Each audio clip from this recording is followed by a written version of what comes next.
कि जिंदगी खू गए अलम फरते गम में भी मुस्कुराती है, अरे बांसुरी के सीने में जख्म है फिर भी वो मुस्कुराती है, फिर भी वो गीत गाती है. दिसत नसलं म्हणून काय झालं, तिने जगाला यशाची झुंजार कहाणी लिहून दाखवली आहे. कुटुंब नसलं म्हणून काय झालं, तिने अनेकांचा आसरा बनण्याचं तिचं स्वप्न पूर्ण करून दाखवलंय. बेवारच अंध मुलगी जर MPC होऊ शकते तर डोळे नसूनही डोळ्याची पारणं फेडणारं दैदिप्यमान यश मालाने मिळवून दाखवलंय. मालाने कमावून दाखवलंय.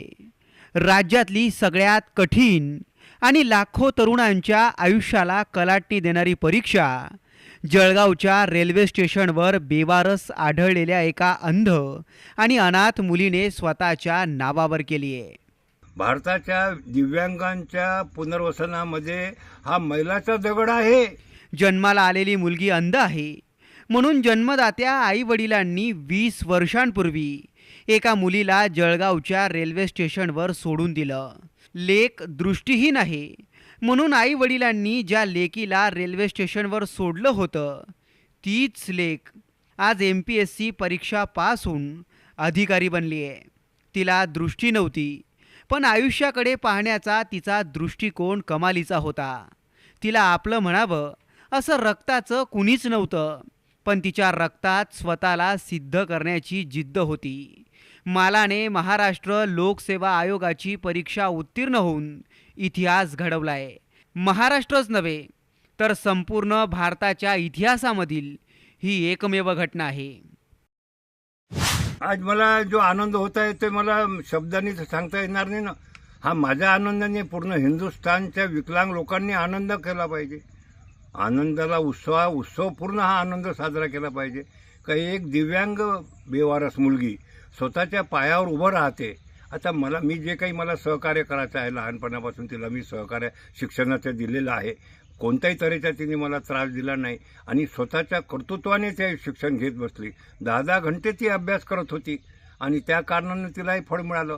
20 वर्षांपूर्वी ज्या मालाला कुटुंबियांनी रेल्वे स्टेशनवर सोडलं त्याच मालाला पोलिसांनी अमरावतीच्या शंकर बाबा पापळकर यांच्या सुपूर्द केलं.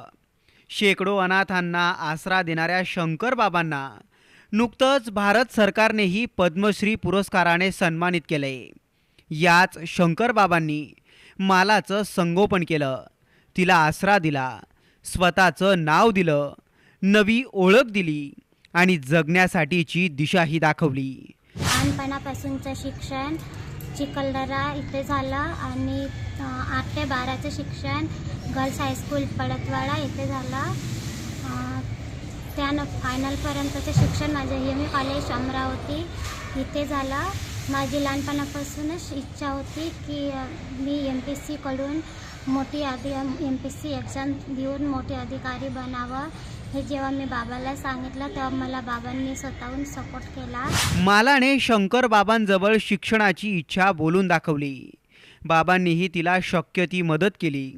जिला जन्मदात्या वडिलांनी अक्षरशः मरणाच्या दारात सोडलं होतं तिच्याच हातात शंकर बाबांनी लेखणी दिली होती. मालाची हिंमत आणि शिक्षणासाठीची जिद्द पाहून समाजातल्या अनेकांनी दानशूरपणा दाखवला. अमरावती जिल्ह्यातील दर्यापूरचे प्रकाश टोपले यांनी मालाचं पालकत्व स्वीकारलं होतं.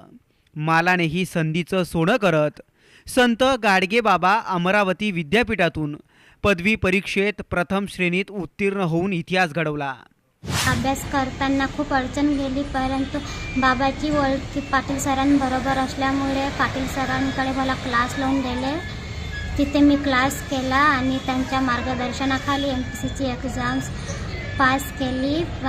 फर्स्ट इयर ते फायनलचं पूर्ण शिक्षणाची जबाबदारी प्रकाश टोपले सर यांनी घेतली होती.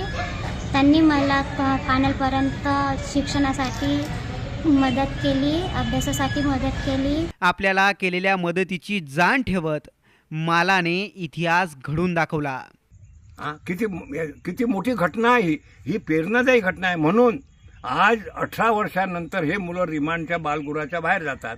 कुठे जातात? 18 वर्षानंतर ज्या मुलांना बाहेर काढून दिलं असतं, गांधारी, माला, अधिक माझी जे 123 मुलं आहे ते कुठे गेले असते? कोणी वागवलं नसतं. तर मी हे वज्झर मॉडेलच्या दृष्टिकोनातून हे घडवलेलं आहे. वज्झर मॉडेल म्हणजे यांना परीक्षा देऊन पास झाली, MPSCची परीक्षा पास झाली, 30 मुलींचे लग्न झालेले आहेत, सगळ्या मुलांचे आधार कार्ड काढले आहे. आज मालाला मी घेतलं नसतं तर मला शंकरबाबा पापडकर झाली असती का? गांधारी शंकरबाबा पापडकर झाली असती का? सन्मानानं ते आपल्या बापाचं नाव घेतात ना, आणि सन्मानानं आज या ठिकाणी सचिवालयामध्ये राहील. हा क्षण महाराष्ट्राच्या दिव्यांगाच्या इतिहासामध्ये स्वर्ण अक्षराने लिहिला जाईल एवढंच म्हणतो. म्हणून वज्झर मॉडेलच्या माध्यमातून 18 वर्षावरील बेवारस मुलांना, दिव्यांग मुलांना आजीवन रिमांडमध्ये बालगृहामध्ये राहू द्यावे असा भारत सरकारने कायदा करावा, आणि ते करतील याची खात्री आहे. आणि म्हणून मी खूप आनंदित आहे आज. मालाने माला आणि मालासारख्या कित्येकांना अशक्य वाटणारं स्वप्न पूर्ण करून दाखवलं. मालाने ही परीक्षा उत्तीर्ण करून दाखवली होती, पण मालाने आपल्या सगळ्या यशाचं श्रेय शंकर बाबांनाच दिलंय. लहानपणापासूनच इच्छा होती की मी MPSC कडून मोठी MPSC एक्झाम देऊन मोठे अधिकारी बनावं. हे जेव्हा मी बाबाला सांगितलं तेव्हा मला बाबांनी स्वतःहून सपोर्ट केला. आणि आपल्याकडे पुरेशा सुखसुविधा नाही आहेत, म्हणून परिस्थितीला दोष देत बसणाऱ्यांसाठी माला एक ज्वलंत उदाहरण आहे. लेक दिव्यांग आहे म्हणून तिला रेल्वे स्टेशनवर सोडून जाणाऱ्या आईवडिलांना मालाने एक सनसनीत चपराकस लावली आहे. मालाचा हा प्रवास खरोखरच थक्क करणारा आहे.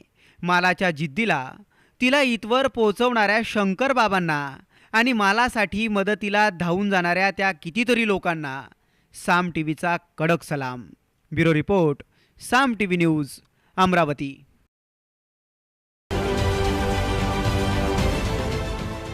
देश विदेशातील प्रत्येक घडामोडींचे लाईव्ह अपडेट मिळवण्यासाठी आता साम टीव्हीच्या सर्व सोशल मीडिया प्लॅटफॉर्मला लाईक, फॉलो आणि सबस्क्राईब करा. तसंच सर्व नोटिफिकेशनसाठी बेल आयकॉन प्रेस करायला विसरू नका.